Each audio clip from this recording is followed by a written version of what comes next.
मैं हूं आपके साथ राखी लांबा और आप देख रहे हैं न्यूज एक्सप्रेस। हार कर जीतने वाले को बाजीगर कहते हैं और ऐसे ही बाजीगर का नाम चमकते सितारे का नाम है राजस्थान के शिव सीट से विधानसभा से विधायक रविंद्र सिंह भाटी, जिन्होंने ये साबित कर दिया कि कई बार किसी की जीत से ज्यादा चर्चे किसी की हार के होते हैं। रविंद्र सिंह भाटी एक ऐसा नाम है जो बच्चे से लेकर बूढ़ों तक की जुबान पर आज चढ़ा हुआ है, लेकिन निराशा तब हुई जब लोकसभा चुनाव में उन्हें हार नसीब हुई। हालांकि यह हार इतनी बुरी नहीं थी जितनी बुरी यह हार बीजेपी की हुई है, क्योंकि रविंद्र सिंह भाटी दूसरे नंबर पर रहे। जीत हुई कांग्रेस के प्रत्याशी उमेदाराम बेनीवाल की, जिन्हें भर भर कर वोट मिले। रविंद्र सिंह भाटी भी कहीं पीछे नहीं रहे।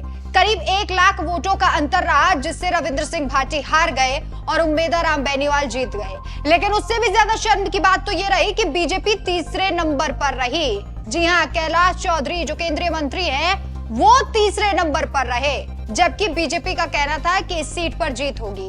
अगर रविंद्र सिंह भाटी पहली बार लोकसभा का चुनाव लड़ते हैं और दूसरे नंबर पर आते हैं, तो ये नहीं कहा जाएगा कि खेल खत्म हो गया है, पिक्चर खत्म हो गई है, बल्कि ये कहा जाएगा कि पिक्चर अभी शुरू हुई है। कैसे, वो भी सिलसिलेवार आपको बताते हैं।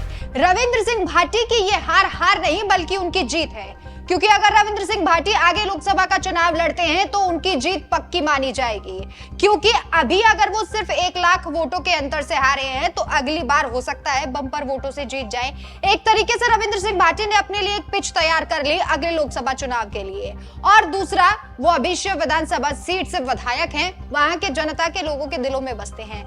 रविंद्र सिंह भाटी ने अपना दायरा बढ़ाया। लोकसभा चुनाव के दौरान वो बाड़मेर जैसलमेर की जनता से मिले, और जब सर्वे किया गया था लोकसभा चुनाव से पहले, तो जनता ने ही कहा था, रविंद्र सिंह भाटी का कहना था कि जनता चाहती है कि वो इस सीट से चुनाव लड़े।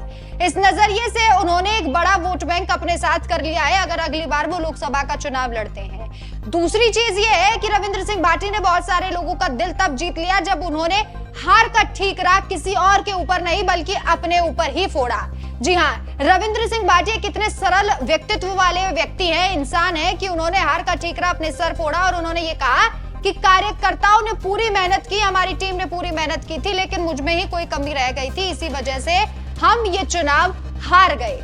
इतना बड़ा दिल दिखाना किसी के बस की बात नहीं, क्योंकि एक तरफ बीजेपी है जो अपने हार का ठीकरा कमजोर मुख्यमंत्रियों पर फोड़ देती है या फिर उन सांसदों विधायकों पर फोड़ देती है जहां पर उनके क्षेत्र में मत प्रतिशत कम हुआ हो। लेकिन रविंद्र सिंह भाटी एक ऐसा नाम है जिन्होंने अपनी टीम को प्रोत्साहित किया और इस हार के लिए खुद को जिम्मेदार माना। रविंद्र सिंह भाटी ने क्या कुछ कहा, सबसे पहले वो आपको बताते हैं। मेरी टीम ने पुरजोर कोशिश की है और मेहनत की है। कहीं ना कहीं अगर कमी रही तो मुझ में ही रही है। जो भी नतीजे आए हैं मैं उनको संघर्ष स्वीकार करता हूं और अपनी कमियों को सुधार कर फिर से मैदान में आऊंगा। बाड़मेर, जैसलमेर और बालोतरा की जनता ने जो मुझ पर इतना विश्वास जताया है, मैं उन सभी मतदाताओं का आभार व्यक्त करता हूं। मैं बाड़मेर, जैसलमेर और बालोतरा की जनता के लिए हमेशा तैयार खड़ा रहूंगा।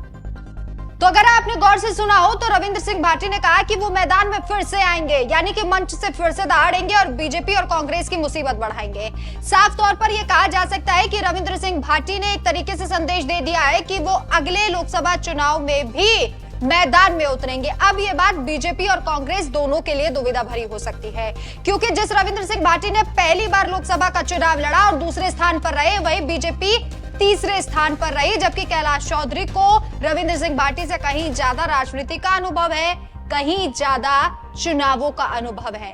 ऐसे में रविंद्र सिंह भाटी के लिए यह कहा जा सकता है कि सबकी जीत से ज्यादा रविंद्र सिंह भाटी के हार के चर्चे हैं और ये चर्चे बीजेपी और कांग्रेस दोनों पर महंगे पड़ सकते हैं। क्या आपको भी लगता है कि भाटी हार कर भी जीत गए? क्या आपको भी लगता है कि रविंद्र सिंह भाटी को अगला लोकसभा का चुनाव लड़ना चाहिए? अपनी राय हमें कमेंट करके जरूर बताएं। नमस्कार।